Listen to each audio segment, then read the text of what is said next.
Well, thank you, everybody. Really, really happy to be able to join you today. When Yolanda reached out regarding this opportunity, I was really excited. I'm always happy to talk about what I do. One, because I really love the work that I do, but also ideally to encourage more people to learn about the sector, the industry, and then hopefully motivate them to be part of it as well. So I'm happy to take any questions, anything that I share. If it doesn't make sense or you want to know a little bit more about it, feel free to let me know. I'm going to go ahead and share my screen.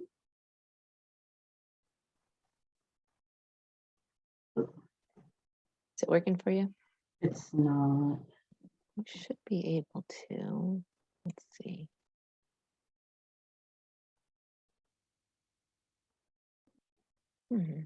Chris was able to share, right? I don't. Jonathan, maybe because you're the host, I think maybe you might have to do it because I'm just listed as the co-host. So sorry. Let me go ahead and give you hosting capabilities. No worries. Okay, go ahead and try that. That worked. Thank you. All right, so please let me know if you can see my screen. Awesome. Okay. That's great.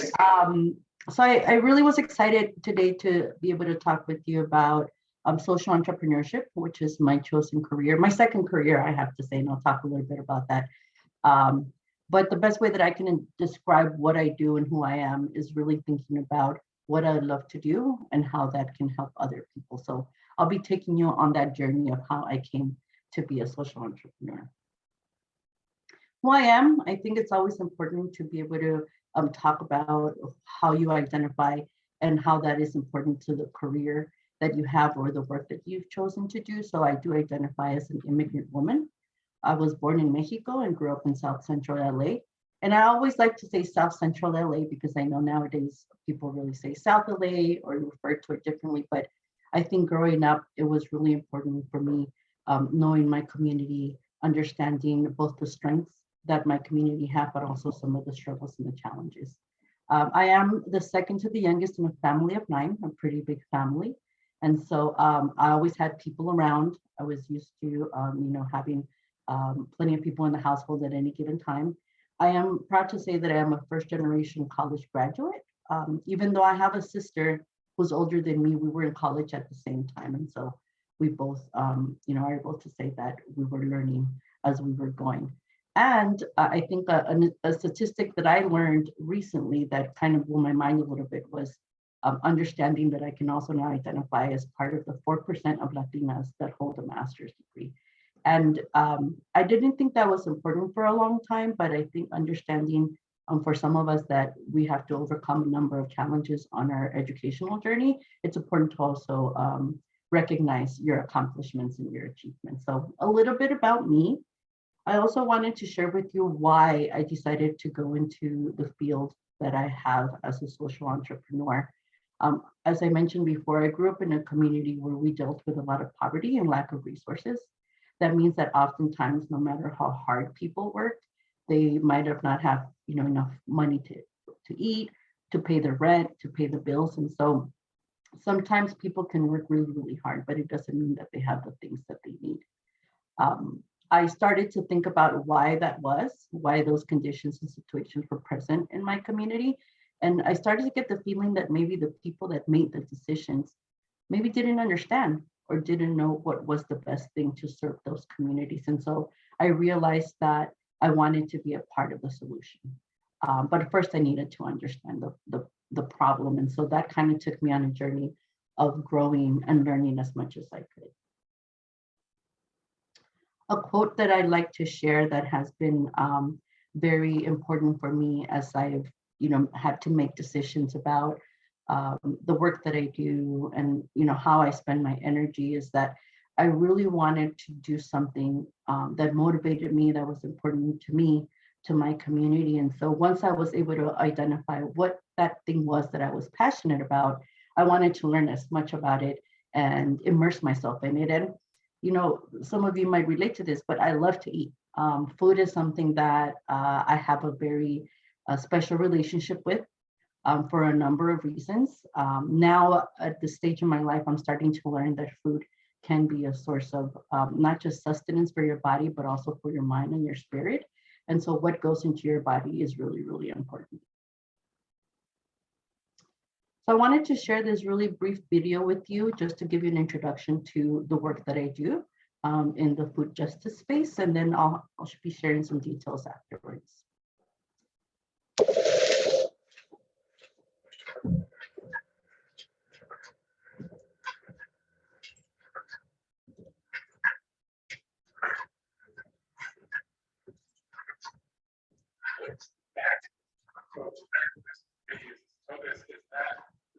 It's many other things as well. Yeah, I grew up in South Central Los Angeles, which is, before there's a whole, I have a lot of family members out there in areas like that where grocery store that makes it difficult to get to. These areas are like fruits and food deserts. So the term that you use to describe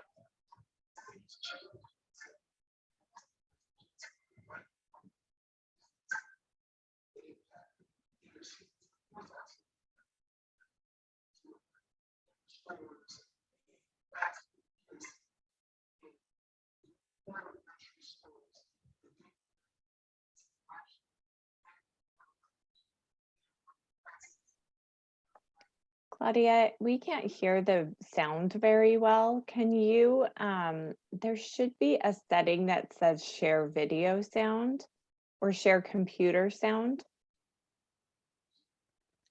Let me double check. I'm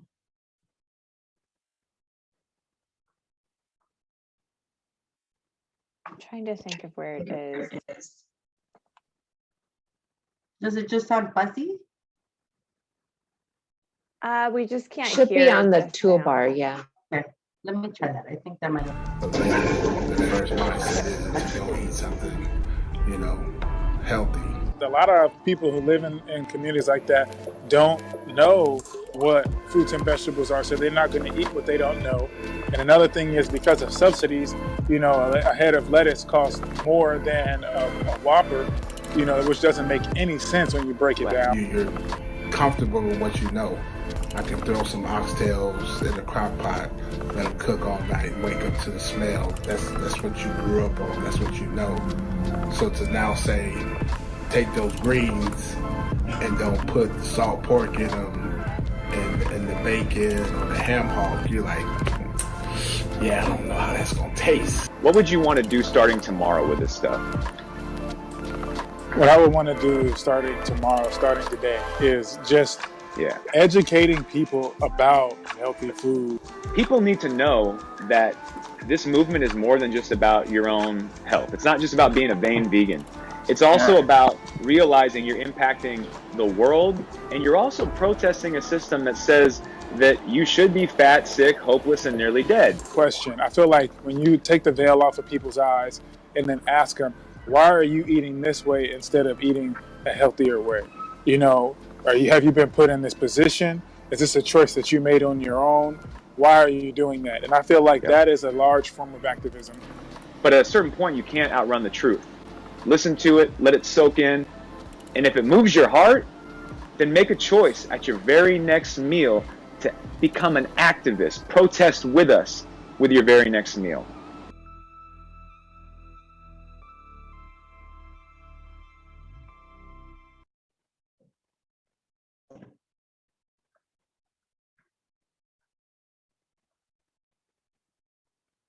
All right. So that was just a quick introduction to, let me see, it's not advancing. Give me 1 second. To what I do. One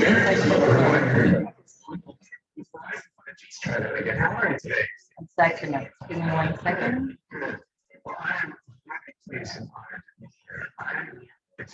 Okay, there we go. Sorry about that. My video in the background was having a mind of its own. No worries.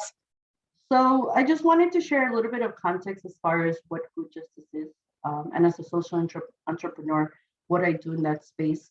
The idea is that I really work to go into communities that are underserved, oftentimes are made up of communities of color who don't have the resources necessary for them to live healthy lives. So my goal really is to help communities not just survive, but thrive, to go on to really live out the lives that ideally they see for themselves, pursue careers, and be able to do the things that they really want to do. Let me go back to sharing my screen. So in terms of the work that I do, what it actually boils down to, why is it going back to this? Okay, there it is. It's really a little bit of everything. And I think that's the one thing I really appreciate about my career is that any given day looks different. It's not boring, and I'm not always doing the same thing.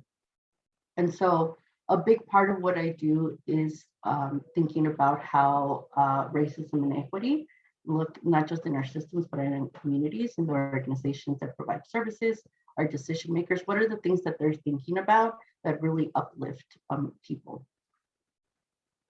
I also do a lot of leadership trainings, working with elected officials, local cities. I also work with what would be considered executives at nonprofit organizations to help them better understand these issues and how they can make appropriate decisions around how to address these issues. I work with business owners as well to help them learn how to design businesses that help their communities. I have been involved and I continue to be part of advocacy and policy. And this part is really, really important because I've learned that regardless of how many services and resources can be available, if there isn't a structure at the systems level for us to be able to support that work, to be able to provide funding, or to be able to get everybody on the same page, then usually the work falls apart. So policy is a really, really big part of what I do in my work. And then the business development, which I consider to be the more fun part of what I do, but nonetheless important. I get to work with food entrepreneurs who are starting either new businesses or who are wanting to reimagine their existing businesses. And so I work with them to come up with business models and to figure out what it looks like to be part of the community. In terms of the education and training that I've needed and that I continue to pursue, these are just some of the things that have helped me develop the skills and understanding to work in different environments, to take on different types of projects. And a lot of it, I just look at it as the beginning to my learning process. I do consider myself a life learner, which means that any opportunity that I have to learn something new, I'm always looking forward to that. But what I started off in my undergrad degree, I did study psychology and Spanish, mostly because I felt that it was really important for me as somebody who wanted to go into a field working with other people, that I needed to understand human development and what motivates people. What are people thinking about when they make some of the decisions that they make? I also received training in education and social impact. So specifically understanding how in a positive way you can influence your community and you can bring about change that is positive and not negative. I've also received training, and I myself am now a trainer in this area, adaptive leadership. So going back to the idea that we want to be able to equip people that are making decisions that affect entire communities, for them to understand the things that they need to be thinking about, maybe who they want to be talking with, where they need to get information as far as understanding the issues they're wanting to address. Adaptive leadership is really about having people address the issues at hand instead of being in their head about what they think is going to work, talking to the people that are going to be impacted by their decisions. And social entrepreneurship, this is kind of like when I decided to go back to school for my master's degree. I was a little bit torn between wanting to pursue education and social work.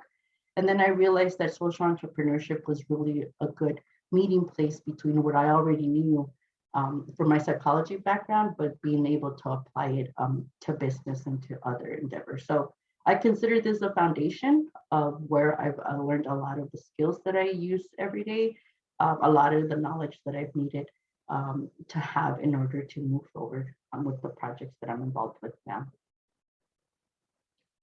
And most importantly, I would say that something that I feel is very important to the work that I do, is being able to talk about my lived experience. I think oftentimes, particularly when you're part of developing policy, when you're working with leaders, when you're helping entire organizations know how to better, run their organizations and provide service, it takes somebody that has been on the other side of that to be able to say this works, this doesn't work. And then on top of that, to use your education and your training to add to that. So I carry it as a source of pride that I have been a member of an underserved community, that I do identify as a person of color that typically doesn't have access to resources. And so I use that to also inform the work that I do.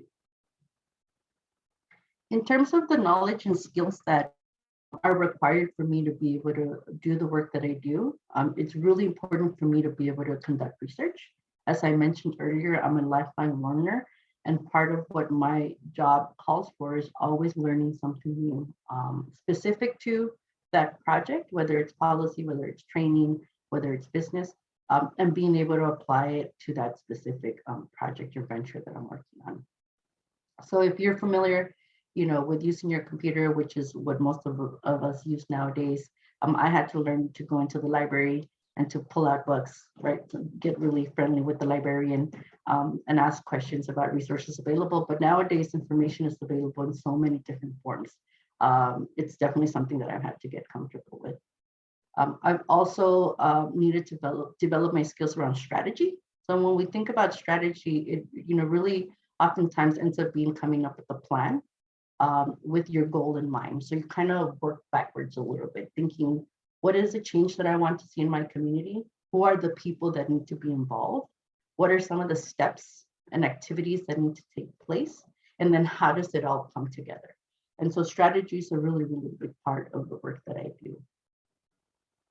Effective communication. I felt that one of the things that I understand now is that there's the technical aspect, the skills, the hard skills that we all need to have, regardless of what career you go into. But I think the soft skills are what helps people learn to work together and to be effective. And so when we talk about communication, it's really important for us to know, what is it that we're trying to say? What is the message that we want to put across?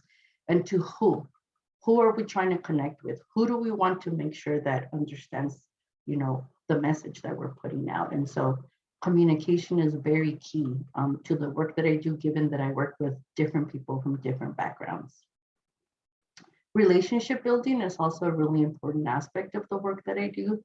I find that oftentimes when you're able to connect with people on a human level, they're more willing to work with you. They're more willing to hear your ideas, especially when they might be very different than their ideas, or if you might be coming from a place that is not something that they're familiar with.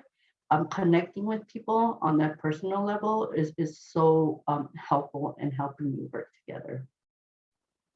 Collaboration. I think when I think about the steps that I've taken to grow in my career, I first had to learn what I needed to do as an individual to carry out the work that I do.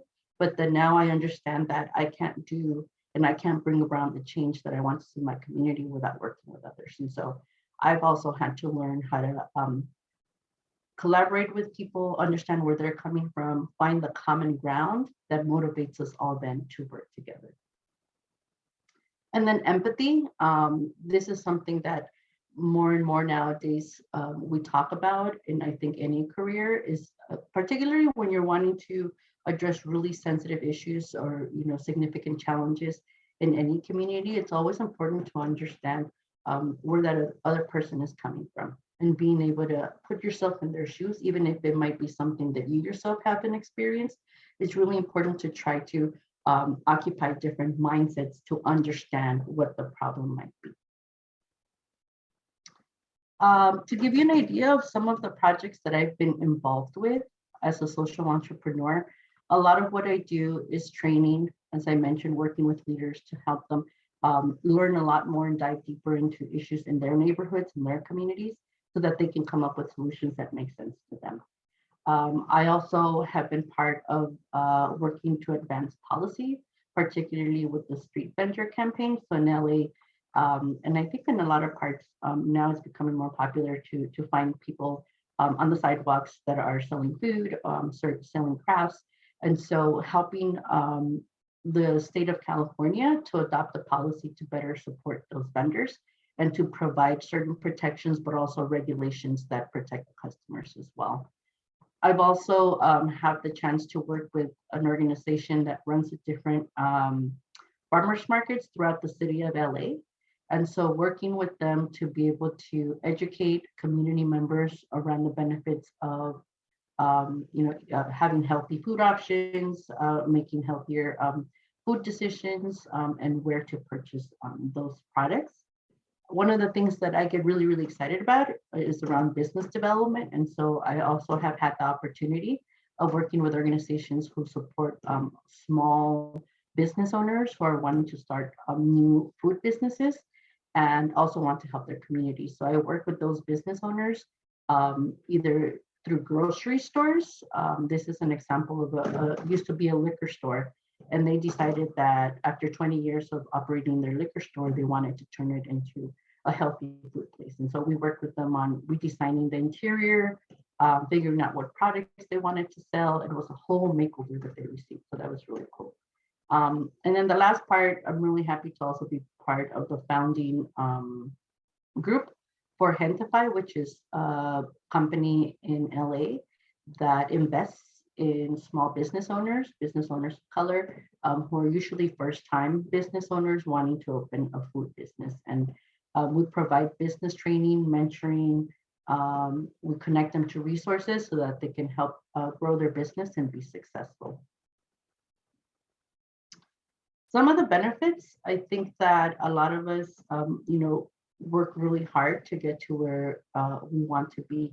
And there are some outcomes, positive outcomes from that. And so one of the things that my work has allowed me to do is to live and work throughout the country.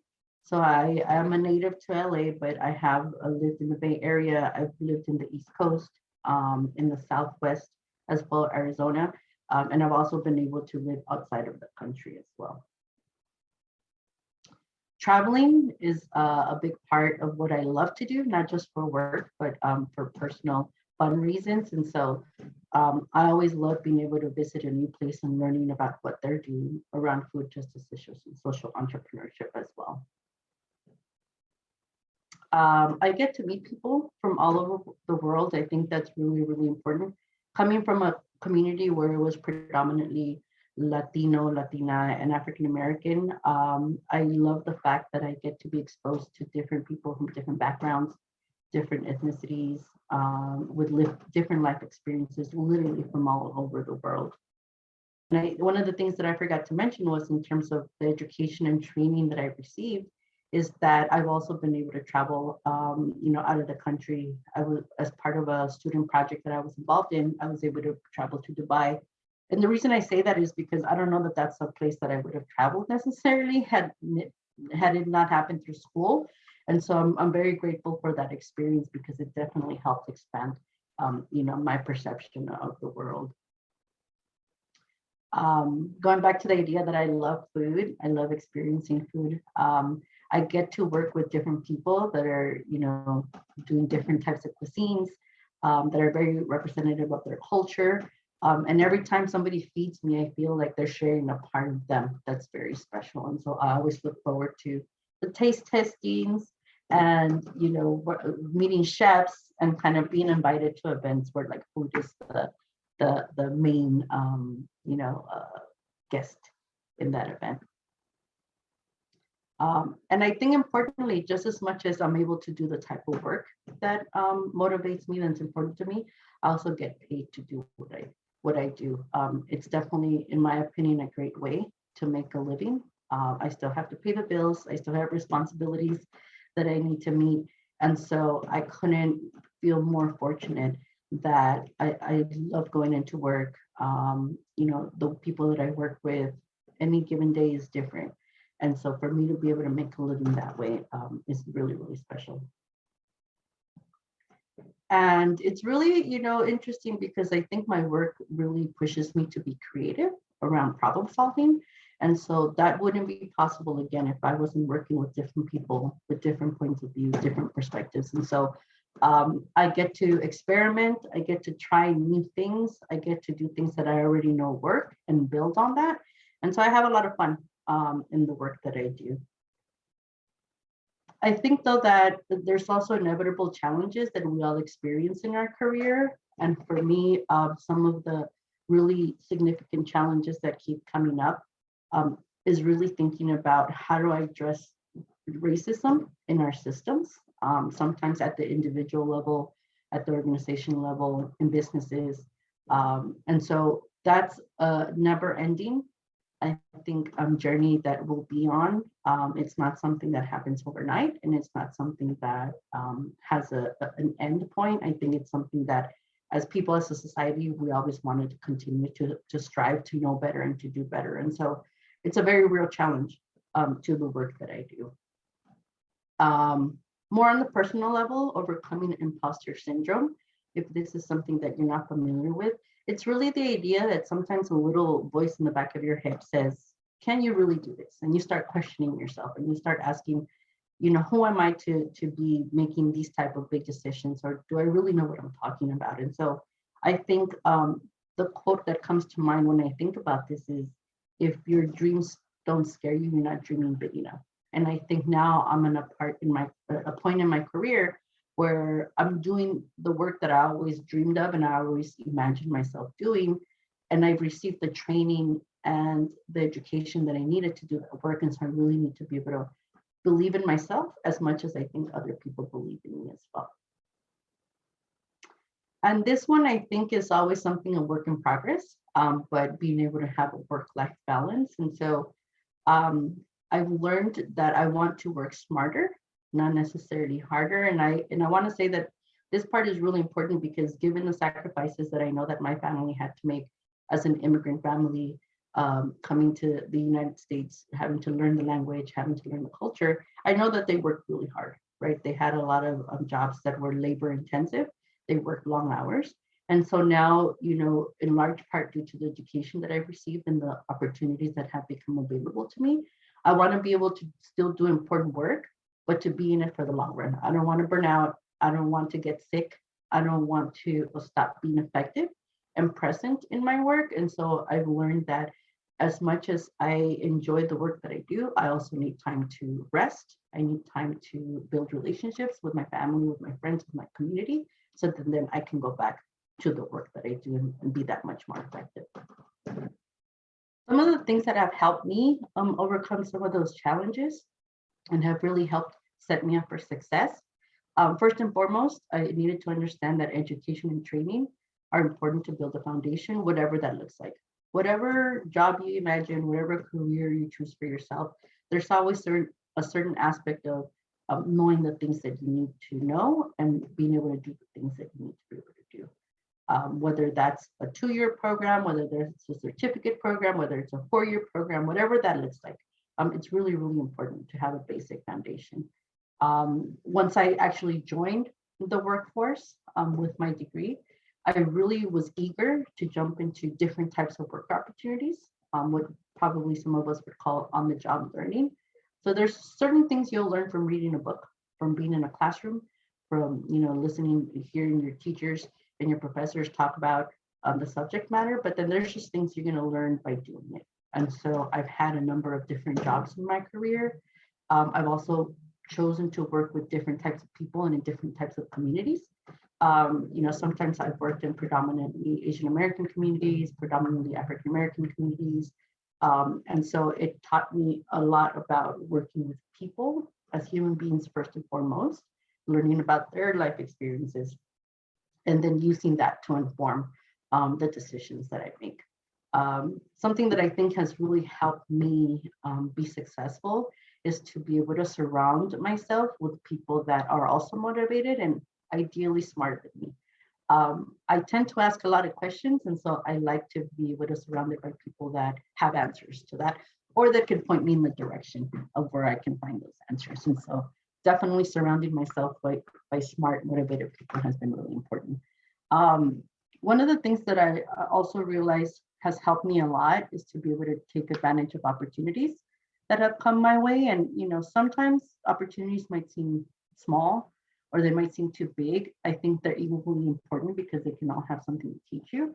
And so to this day, I will still happily volunteer for things. I'll do pro bono work.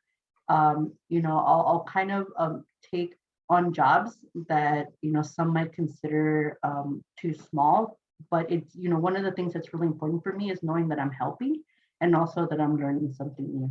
And so there's always an opportunity to grow and to work with different people. And as I talked about this a little bit earlier, remembering to practice self-care. So for me, one of the ways that I do that is by traveling. Obviously right now during the pandemic, that's been a little bit different, but even being able to take a day off in the middle of the week to go on a hike, or making time to go out to lunch or to dinner with a friend so that we can talk. I love music, so that's also something that is very present in my life. And so whatever works for you, but self-care, I think is really, really important, because one of the things that I always think about is when I get to that point when I want to retire, I want to be able to enjoy it. I don't want to be too sick to not enjoy my free time and whatever the next stage of my life is. And so I want to start doing that now. And the last part, I think, is just, as I mentioned, working smarter. So as new opportunities come my way, as I meet new people, I'm always having to make decisions around how do I best want to spend my energy? How do I best want to apply the knowledge that I gained and practice the skills that I have? And so it's always thinking about, when all those things comes together, where do I feel the most satisfied and the most fulfilled in the work that I do? Some of the achievements or things that I've been able to accomplish that I feel proud of. Most recently, I was able to work with the city of LA to adopt the Good Food Zones policy, which is a citywide policy that supports and provides funding to small businesses that are wanting to implement healthy food retail practices. And so it connects them to subsidies, either through the gas company, the water company. It connects them to people that are wanting to provide free services or resources to help them redesign their businesses, to come up with a marketing plan or a business plan. I also get to work with and train nonprofit leaders and businesses in making sure that they are providing the services that are needed in the community that they operate in, and really thinking more about what's the positive social influence that they want to have in their communities. And most importantly for me, I would say a lot of the work that I do goes to making sure that people have affordable quality food to eat. So whether that means that they have a local corner store that they can walk to and buy food that they can afford, that's healthy and good quality, whether it's them being able to run a business that offers quality healthy food, affordable as well, or even working with leaders that are making decisions that are impacting entire communities. So I wouldn't be able to do this if it wasn't for, first and foremost, my commitment to creating a positive change in my community. And then, as I mentioned, being able to surround myself with people who are also on the same journey. So that's a little bit about the work that I do, what's led me to be there. And so, thank you for the opportunity to be able to talk about this. If there are any questions or any comments, I'm happy to. I just want to thank you so much. This was an amazing presentation, and the work you do is just outstanding. And, I learned a lot, and I liked, that what you shared on what, some of the obstacles that you've had to go through. And even looking at, that balance, that work and life balance, and making sure that, we're very passionate about things, but sometimes we have to also be us, right? and be happy. And so I just think that this was awesome information, and a really, for lack of a better word, a really cool job. I think it's neat in working in this area. It's not something I would have thought of. And also the perks of, being able to travel and eat all the different foods. It's not bad. I'm not mad. I can't complain. It's great when you're, blessed with a great job, and then, those things that those perks that come alongside of it. But just amazing. Super awesome. I don't know if anybody else has any questions or anything they'd like to share. I have a question. Claudia, thank you so much. For a moment, you brought me back to my days of walking the Tenderloin on Friday nights, and just seeing just scarcity of food. So when you brought up food equity, it really was like you kind of brought me back to those moments. For those students who are maybe thinking like, I want to make a change in my community. I see my community hurting. I don't know where to start. What would you just give them as far as like next steps? What would you say to these students who want to make a difference, but they don't know where to start? Yeah, thank you. Thank you for that question. I think that's something that I had to answer for myself when I first started to do this work.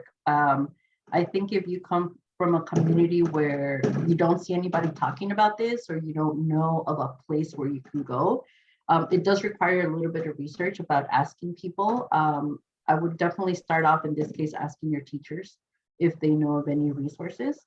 I think now, again, going back to the idea that online, there's so much information available to you. I think you could also just jump on Google and say, literally look up food justice organizations and then, plug in the name of your city or the county that you live in. Oftentimes, cities and counties do have plans around this, and there are people that are thinking about these things and wanting to bring resources. So being able to follow up with your elected officials and kind of ask those questions, that's really what they're there for, to answer your questions and share resources. I think those are the things that have been helpful for me. But usually I think teachers have been a really great resource for me as a place to start, and then usually they can direct you to the next thing.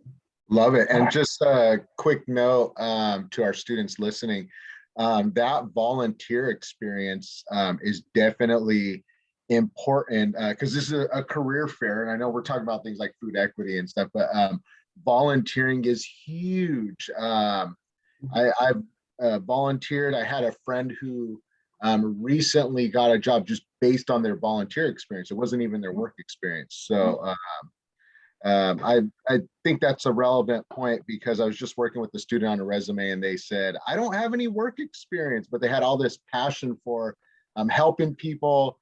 And I'm like, let's volunteer. Yeah. That's such a good point, Jonathan, because I find that a lot of times we get scared, particularly when we're going to start a job, to say, oh, I don't think I have the skills, or I don't know what to do. The best way for you to figure that out is for you to practice it. And volunteer opportunities are usually a time when you're meeting people that are willing to guide you, that are willing to kind of teach you the basics of what you need to learn. And the more you practice, the more confident you feel in it, so that by the time you get ready to apply for a job, you can confidently say, I know how to do this. I know how to talk with people. I know how to work with people, right? Which again, I think are really important skills to have.